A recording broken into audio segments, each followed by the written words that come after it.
When you think of Clash of Clans, you probably think of clan wars, attacking, and upgrading your village. But players often forget about the single player campaign. It's the first thing you do in Clash of Clans when you start a new village, yet it always gets left in the dust once you unlock multiplayer. And in today's video, we're going to take a deep dive into why it's so forgotten. Also, this video did take me a while to make, so I'd appreciate it if you guys left a like and subscribed. Enjoy the video. In the beginning of the game, you're put on a task to defeat some goblins in their village, and after doing so, you unlock your first few things, but the game really changes when you unlock multiplayer. And at the start of the game, that's all you really want to get to. People see the single player map as sort of a burden to them, because in the beginning of the game, let's be real, you don't get that much loot from it. And because of this, most players quit the second they unlock multiplayer. But I'm a different person, okay? I'll go through the full single player campaign until I can't beat anymore. And then when I unlock a new town hall and get all these new troops and everything gets stronger, I see how much further I can go. Because it's a certain little part of the game that I love. Because there's all sorts of things that you can't see in multiplayer. For example, those shrink traps and royal ghosts are only things you can find in single player nowadays. And on top of this, single player maps have this unique ability to have no limits for any of the defenses. I believe there's one that has like 8 eagle artilleries, like 13 infernos. It's crazy. I love the competition in it. I like how it gives you more of a challenge and you have to think before you attack. Also, there's no time, so it lets you have as much fun and it lets you experiment as much as you want.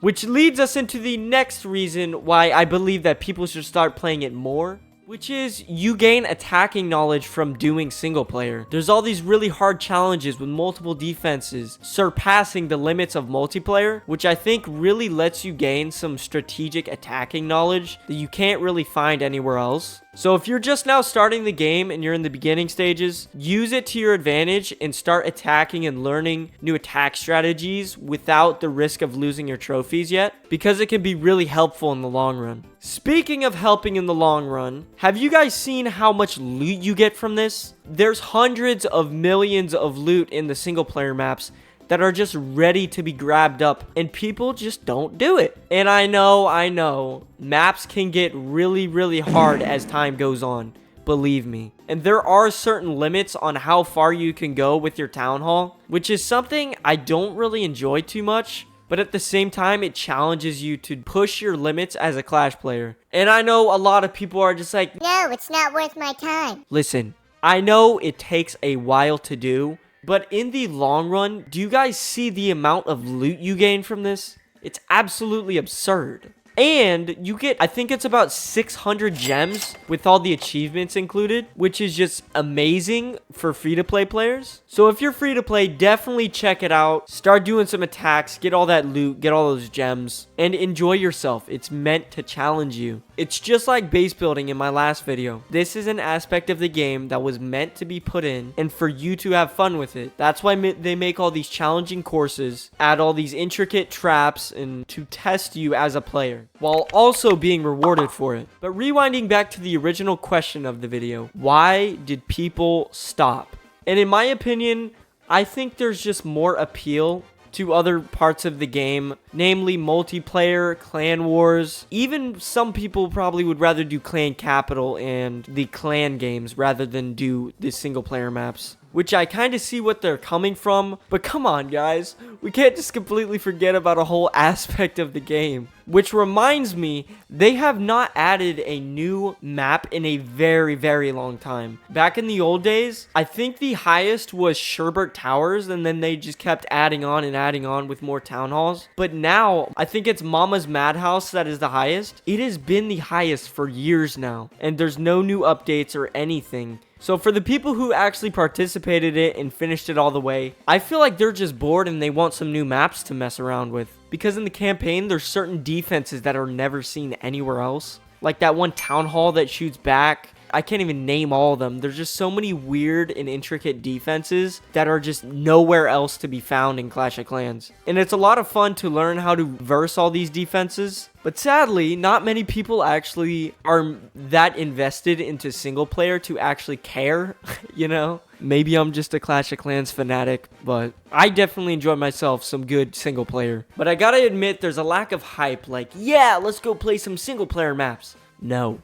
It's like something where if you have nothing else to do, then you do it, you know? Which in all fairness, I kinda understand. I can't tell you how many times I've been bored just waiting for my troops to train just to get into an attack and do it all over again. But that's because I was playing it for loot, not for the challenges, okay guys? If you play it for the loot and the gems and everything that comes with it, you're not gonna get the full single player experience. Which in my opinion is one of the most fun things you can do in the game. Doing your first run through of the single player maps will honestly shock you guys. And me as a guy who's played along many years from the game's existence, nothing comes near my first single player playthrough. Just trust me guys, it's a lot of fun. And it ties back to the question of the video. Say for example, you have a pizza. You take one bite of that pizza. That's going to be the best slice that you're going to have of that entire pizza. Yes, I am explaining the law of decreasing marginal utility from economics. But anyways, your second slice of pizza is not going to be as good as your first slice. The third one's going to be even worse than that one. Basically, the more you do it, the less fun you're gonna have, essentially. And that's part of the reason why I think most players just completely forgot about it. And there's no hype surrounding it in the Clash of Clans space anymore. I haven't seen a video on single player in like years. And that's mainly because people have already done it before. Like, game's been out for years, single player's been out for years. And the people who have already done it, tying back to the pizza, the more you do it, the less fun you have doing it. Which overall just makes you lose interest. And this is the most probable reason why, other than people just thinking it's boring. But to be fair, there is a lot of pros, but also a lot of cons, which can outweigh each other to some people. But I myself thoroughly enjoy it. I don't know about you guys, but I just love the competition, being able to test yourself, the gems, the loot, the attacking knowledge that you gain, the interesting maps and how they break the game. There's just so much to love about it. And it's honestly saddening that the generic Clash player doesn't do single player at all. It just deeply hurts. But I'm done yapping. These are all just my thoughts. You guys can share yours down in the comments. And also, while you're here and you've made it to the end of the video, maybe do me a favor by clicking the like button on your way out, which will in turn push this video out there to more people. And click that subscribe, because I don't just do commentary videos on my channel. I do a rushing series, videos with my dad, attack reactions, little tips and tricks, live streams. But yeah, that's pretty much all I'm good for. I hope each and every one of you guys have a great rest of your day or night. And bye-bye.